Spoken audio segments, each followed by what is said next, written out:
LEMB ANGEYA kutagash lur mnindu matok shen miyanga mayeni mapodwa shede la mazongo vile madongo binu kumai.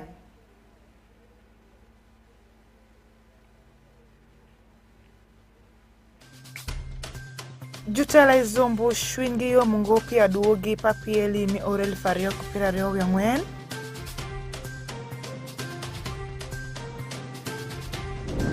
Yupa olwalu utenu yub mimi kushuak man keruni awia sukuru iyumbe.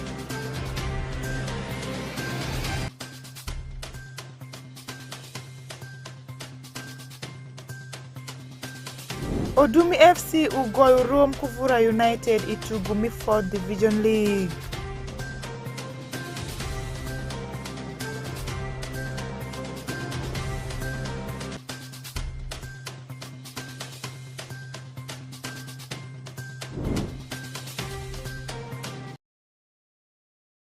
Tin shankasa busel ndupira reo ya bish pa di Mirachel oreli fario kupira reo ya bish nyinga teka shindwa fansi la mazob binu kumai jutela district mizombu shwingi yo mungopi adwogi papieli mi oreli fario kupira reo ya ngwen muwok magida kumjuponji maponji pikara manyanok mawang mapol wo gamchitemo pe migi mukandelela julongo juponji district esha ni neno ni agitio mabere oru manyen eni piniketu ni adwogi uwok mabere. Alfred Jawok uteko LEMB mazo. Tela mizombo district idaro pini nyuti deng chwingi ikomadugi magoro mi penji pi oreli fario kupira robya ngwen penji pa wia klasa bere district maisha majowodo inindu mokado maobe nwangre ni district maisha unwango first grade pira robya de kende nilobere kumokado maeni unyang nindu pira robya ngwen padi maeni yonge mayoneb owodo adugi mi penji eni pizombo district ko districts mange dupa. Honorable Onega Innocent Godfred jawi komdula dek mi paidatan council wachunia ya adugi magoru enune oberu ni kom kengu samoman ke kunyapa juponji kujuwi juponji magiketo kaketa wia ya gisom somo moporere. I am totally disappointed with this result. The result that first grade which we received in Zumbu district is equivalent or even half of one school in Kampala. The total number of first grade is disappointing. One of the factors is that we don't have favorable environment for studies, and this greatly affects the learning. Onenchan Sadiki jawikom maneno lembe pa social service Zombo district en bende wachinia juwi juponji karachalo juponji mige gitie kokoloka mangema kinge magibe kitimo magalo wigi ni chidho kudi udi klasi ebe mito bende katish manelebe miponjere Zombo district ukechek matera wekaro medrom pakadho pawia. We cannot be proud of 23 in the whole of Zombo district. Other district 23 is in one school, or they're getting 100 in one school. Now, if the whole of Zombo can get 23, we can never be proud of this. But what is contributing to all this? It's not a one-man show. We are not going to blame one person.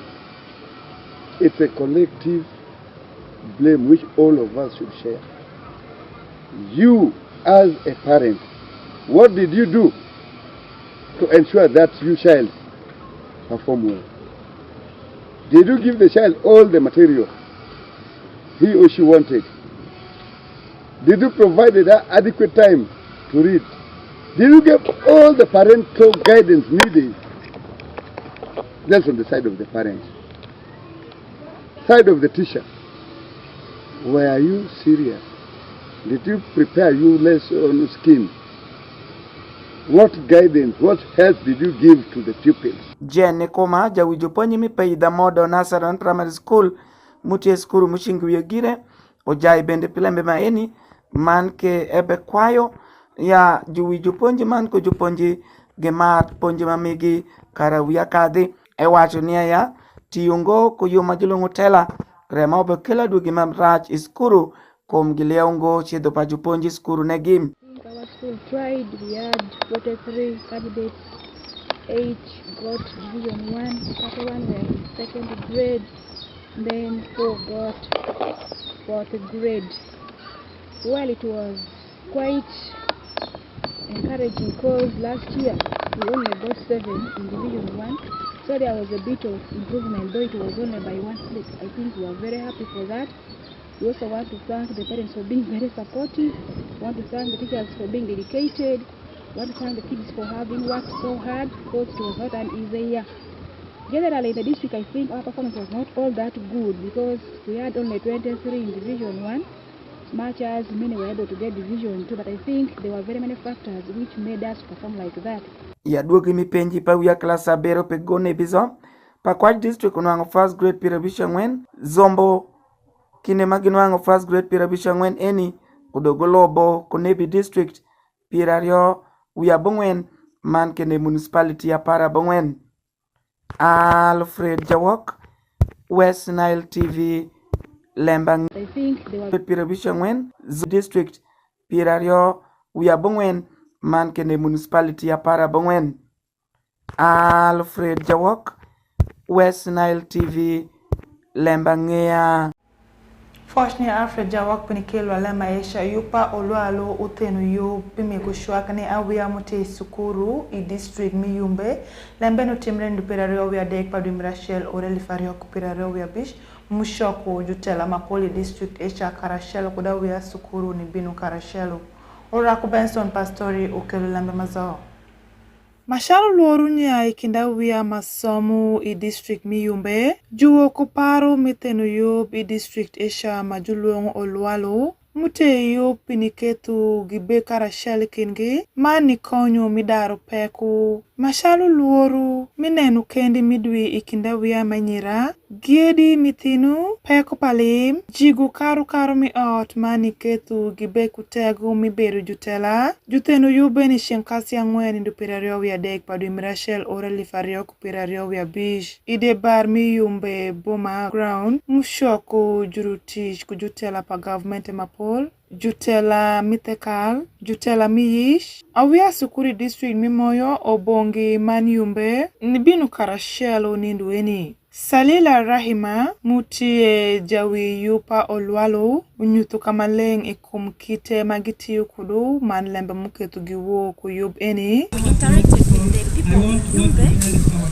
The problem they shared with us is the most affected is with drug abuse, school dropout, teenage pregnancy, and early marriage.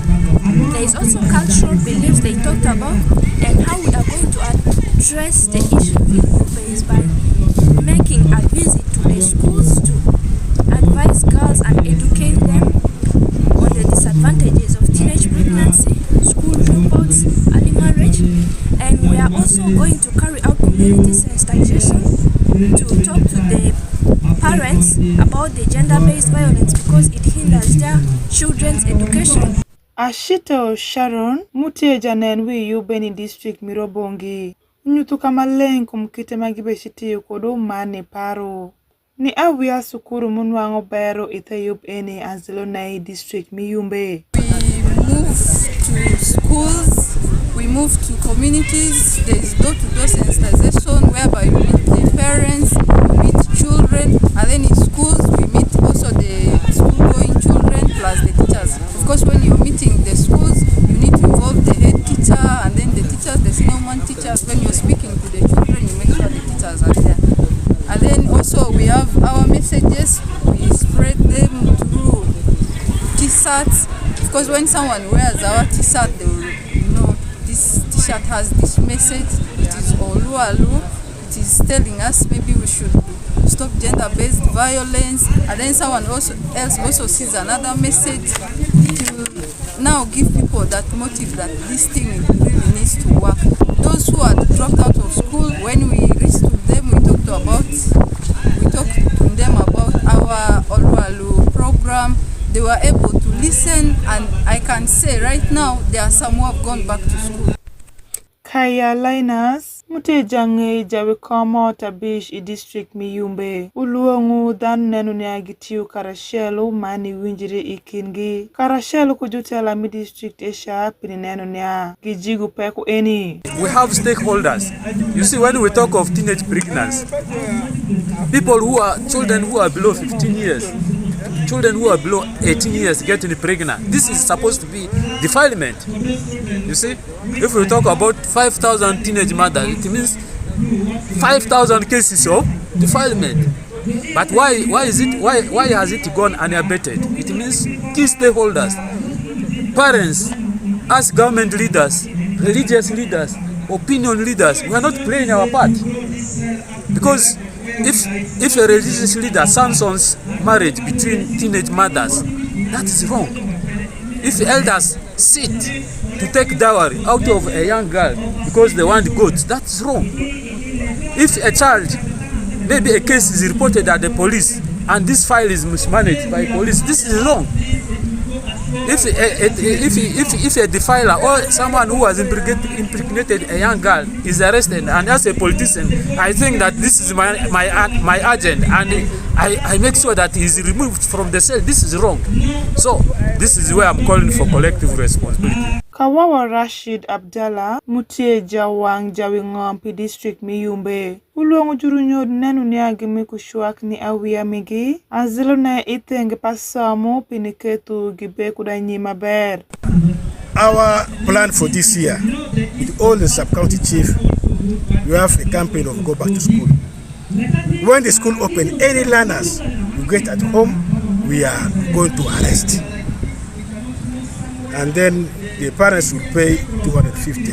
These learners should not be chased home because of school fees. If there is any problem, it is not the learners who are paying this money. It is their parents paying this money. Why don't you involve the parents? You call the parents. Now instead of chasing the learners on Monday, as they report to school, they say this learners should not be sent home on Monday. This learners should be sent home on Friday, and they should be given cheat. As they go home for the weekends, drop the cheat and give it to the parents. Yupa Olwalu ute yub mushakutish oreli faria kuda para bumwen. Isawa matuo corona ubedute iye. Meti yu I district mimoyo kudobongi. Mawenda wia mubedite yub ne ubedu pirabiro wiario. Mutie awia masamu. Kigam gitenu yub eni oruma eni. I district miyumbe nindu pirario wia dek padimira shell oreli fario kupirario wia bish. Pinimi kushuak mankeru ni awia mutie kuluoru isukuru. Kashindot Fancy Orako Benson Pastori West Nile TV LEMB ANGEYA. Niwe kumaisha Odumi FC Ugorom Kuvura United itugu mi 4th Division League mubedi de bar Miraruba munwangere ni atimario enizo ugongo kadigolo muka shell itugu eni wanwanga namba mazoe bangura ku Benson Pastore. Odumi FC utugurum Kuvura United magigoyongo kadigola shell itugu mubedi de bar mi eruba manwangere district mi arua itugu mi 4th Division League mushako itugu enui ubedu yotungo matim ariozo utembu ajami gi wang mapol reunwangere niagi goyongo golo moku ashel kadikin gide afayo Patrick muteja we come out manenu Willem tugu I district mi arua uweshu gigalo nishako tugu migi mi 4th Division League pi oruma eni PN Regione uwo kutela manyien miroyo nyeng jurutugu. We have delayed to kick off for this season 2025-2026 because the region has come up with a different system of licensing. At least to print a license for a club must have 15 players approved by FIFA. I had 19 clubs registered, but unfortunately one kicked off. Remain with one did not participate in registration of the players. At the moment I'm having 18 clubs. Out of 18 clubs, the first licenses came for only 13 clubs. but the 5 are yet to come, which made only 13 to kick off. Aikobwa Innocent Muteja wi juru tugu mi Odumi FC uwe shukar itugu enu bedutek emite foi juru tugu pare pini tugu maber mani tembo ajami gibende. We are so grateful for how intense the game was. In a game always there is a win, draw or lose, but for today's case it ended up as a draw. Though it was intense, but our team tried its best, and having been an away game, it was really a difficult game, but we are grateful that we managed to pick up a point. And we look forward to catching up later this week, perhaps on Saturday, where we can get back on winning ways. Anda makizito, Muteja nenwi juru tugu Mivura United, uwe shukadi team eni gitugu rom itugu Mirachel, gitie kugen mania itugu mukende aduogu beshuwok maber. This is our first game, first match for the league, that is the 4th division. It has ended goalless. Matters, it is not like the result we expected, but we hope for the best next time. Since this is our first game, we shall go back and prepare for the better results. So, not losing morale, we're still going back to the drawing board and we work on our weaknesses. We have realized 1 or 2, 3 mistakes. We are going back and correct them. Unwangere ni atima para bora oro nyingi itugu mi division mirangwe. 1 or 2, 3 mistakes. We are going back and correct them. Unwangere ni atima para bora oro nyingi itugu mi division mirangwen. Ite dikri pajuru tugu I district miarua. Ma team aparade kunwango licenses migi. Monwangere ni atima bish ubekuru kanwango licenses migi. Kashindo fancy oraku Benson Pastore LEMB tugu LEMB ANGEYA. Watunda jikipa LEMB ANGEYA miyenga mayeni mabini shenkasa shell ni tundi shenkasa busiel adwa kufoshiri ngati miteka na West Nile TV nyinga teka shindo fancy imedirika na West Nile TV ko yuma polu mpini weng Charles Street Talk with time movie time real talk man mukende Nile cast mabinu kude woro doguri maber.